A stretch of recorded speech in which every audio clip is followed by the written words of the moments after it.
Okay, this is my latest video blog, and what I want to talk a little bit about is vacation homes. I'm a big believer in vacation homes, and I really didn't kind of get really hooked on it until I was out in Boston at MIT.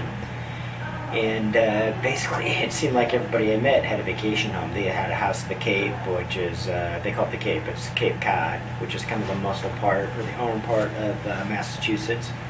It's just kind of a huge area full of vacation homes, and or they had a house in the mountain, or they had both. And I really believe you just need to have a place to kind of go to kind of hang out with the family and just relax and just kind of completely disconnect yourself from your daily life, and preferably a place that your phone doesn't work. And kind of depending upon who you are and where you're at, you know, how far it is away from where you live. Some people like it close, some people like it far. And vacation home can be as little as, you know, very inexpensive. It can basically be like a trailer, just put on a lot, kind of out in the country, or should just basically be a place where you take your family for vacation. And you can buy one for as little as, you know, $25,000. In fact, my father-in-law rents his. He bought a trailer, kind of rented a crane, set it on the side of a mountain. And they basically have this campground that's owned by their church in the mountains in southern New Mexico near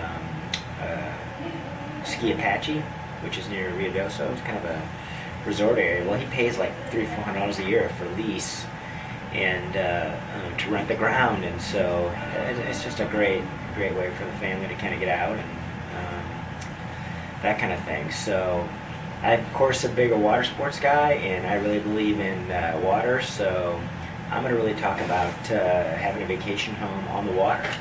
And we'll talk a little bit about maybe what to look for when you have a vacation home on the water, and how to really go about that. So I'll go ahead and get started. The first thing is, it's really better to buy a house on the water than build one. For a variety of reasons. It's typically, in my opinion, cheaper, almost always. No, not always, but almost always it's better to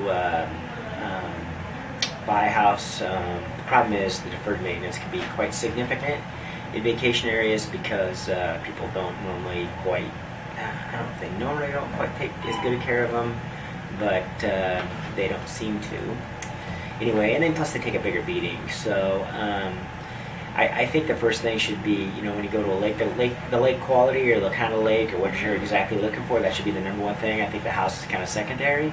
A buddy of mine has a house, or kind of a condo. A lot of my friends have condos at Lake of the Ozarks, and that has a different feel than, you know, like a different lake such as Big Sandy or West Shores or Newport Landing. Those aren't necessarily vacation home areas. In fact, I really wouldn't recommend any of those. Maybe Big Sandy, because it is kind of far away from Omaha. I would recommend something as far away as possible, at least 2 hours away, maybe 3 or 4. I really like Okoboji. That's a great lake. There's another lake called Blackhawk Lake. It's near Okoboji. It's actually maybe half an hour south of there. I'm also a big believer in being on the river, but it's all personal choice. My personal favorite is obviously, you know, Sun Valley Lake in southern Iowa. But it all kind of depends on what you want to do. You're going to want to go wakeboarding, you know, fishing, you know, so really based on the lake, you know, and I would do quite a bit of research on that, and it's kind of actually a little bit of fun. So, in my opinion, the most important part of a vacation home or a lake home, because we're talking about that, is landscaping. Bar none. Really, you're going to spend so much time outside that you really just need to really focus on that. The water depth out in front of the house is really important.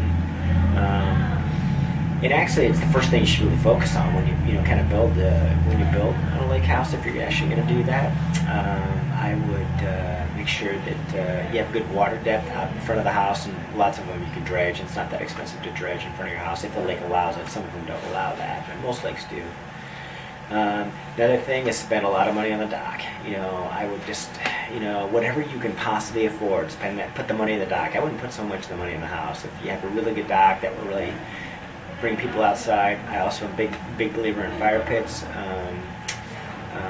You're going to spend a lot of time out there. It can really gather people around the fire pit, and they call them martini decks that has a fire pit in it. The other thing is I would put underground sprinkler systems in, if at all possible, if it doesn't already have one. If you're building one, that should be kind of done before the house goes in almost, or should seem like shortly thereafter. That's like an important thing. Another thing on the outside, I'm not sure what I think about paving the driveway. Lots of vacation, kind of depends on where it is, but the more rural it is, you're not necessarily going to be required to do that. Okoboji, all the driveways are paved up there. In Okoboji, there's really not a lot of opportunity to develop new lots. I mean, all lots have been developed. So I'm a little kind of back and forth in the paving of the driveway, because it can typically, lakes are kind of in the side of a hill, and you've got a lot more water issues, and it's tougher to drain. There's no storm sewers, in a vacation home. So that's something to kind of think of. The other thing is that when you're building or you're buying a vacation home, find as many bedrooms as possible. I'm really not so sure it's important to have that big of a house, but I would find at least 4 bedrooms, and preferably 5 or 6 or 7. It's nice to have the privacy for people.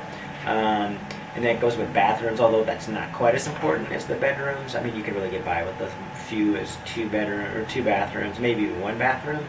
But I would really focus more on the bedroom, the number of bedrooms. I also think it should have a big porch, obviously a big deck facing the water, and it should be covered.